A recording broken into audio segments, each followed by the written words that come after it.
Eymbr VVytch. Book 1. The Lich. Volume 1. Black Tragedy. Chapter 1. The Blade in the Tree.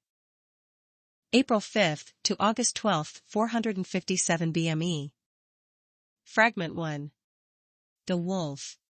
The forest floor was alive with motion as Fevra and Lokir sprinted across a fallen tree following the scent of a bear. The two hunters were surprised by the animal's fearlessness as they were only an hour from their camp. In most cases, the creatures they preyed on would avoid coming this close to the Lyran out of instinct. This one, however, hadn't seemed to have taken notice. Not wanting to let such a beast wander away, the two wolves had taken off in a rush to track and kill it. They drew closer to the beast, then in unison drew their bows. Despite both being mageborn, they couldn't use their color unless they were in trouble.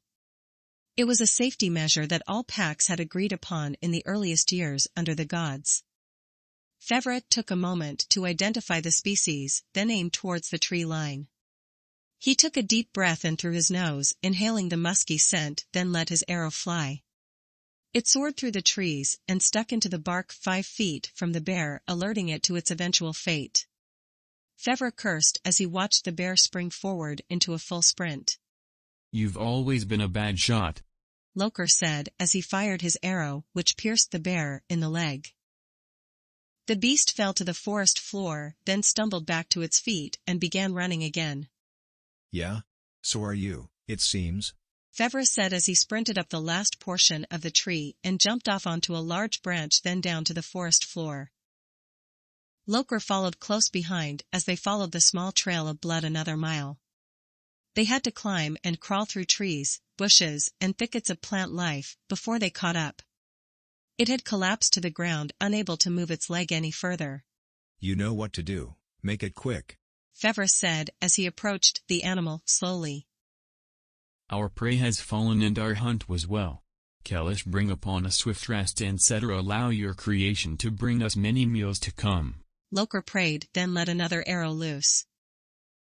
Fevra nodded towards his younger brother, taking in the sight of his dark gray fur, deep brown eyes, and slender but muscular body.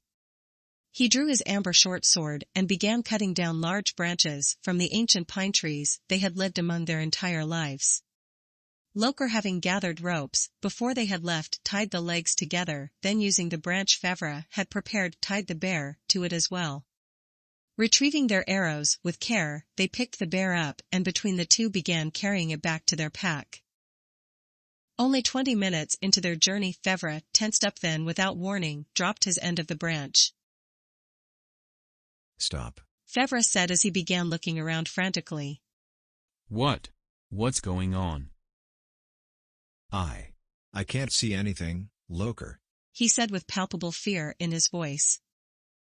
Lokir let his color flow, signaling their pack of the potential danger.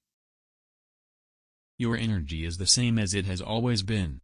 I can't find any issues with your health. Let's stop for a minute and wait for the others to catch up. Maybe they can figure out what's happening." "It's calling to me. It's saying something I can't understand. I hear it, it's so close I can almost feel it in my hands," Fevra said softly, almost too soft for Lokir to hear. "What is close? What is calling to you?" he asked as Fevra's whispers trailed off into mumbling. "At last a being who can hear me, although you both are far too weak," a voice said in Lokir's mind. In panic, Lokir pushed out his orange magic to its limits in hopes to identify where the voice had come from. "Do not be afraid of me. I only seek a soul strong enough to use me. I do not know how I arrived here, but I have been dormant for far too long," the voice said back. Lokir scanned the forest, letting his color identify everything around him.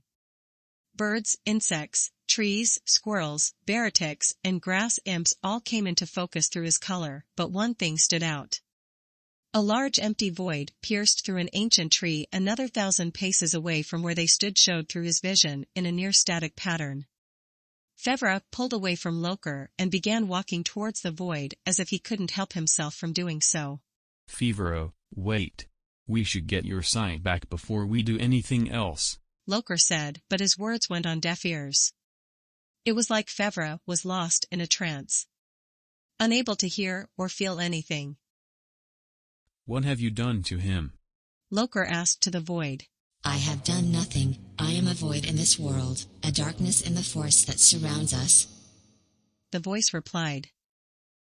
Lokir kept his color around himself ready for anything and began walking after his brother. They crossed the forest floor and reached a massive tree that had to be over 200 years old. Fevra stopped at a root that had grown up and out of the ground, forming an archway large enough to walk under. He ran his hand along the curve, then stepped through the archway. Lokir followed, still glowing vibrantly, but as he stepped through the archway, he began to shake violently. The color around him began to flow away from his body. It moved quickly around him, then shot towards the tree. Lokir dropped to his knees and coughed up blood. He crawled after his brother, who was walking around the tree running his hands over its bark. Fevra, help. Lokir choked out, but Fevra didn't seem to notice his brother struggling in the dead pine needles and dirt.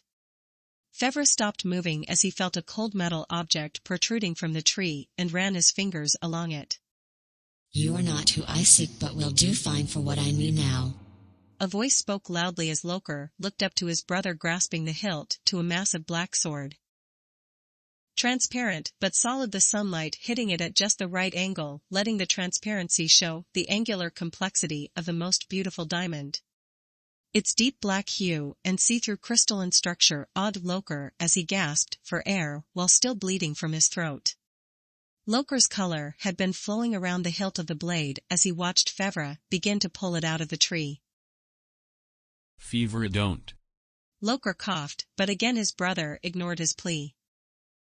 The massive black crystalline sword cut easily out of the tree, and as its tip exited the bark, Lokir's color was sucked into the blade. It glowed with a feverish pitch, then bled a dark black smear. Greasy black blood dripped from the blade onto the ground and seared the pine needles around Fevra's feet.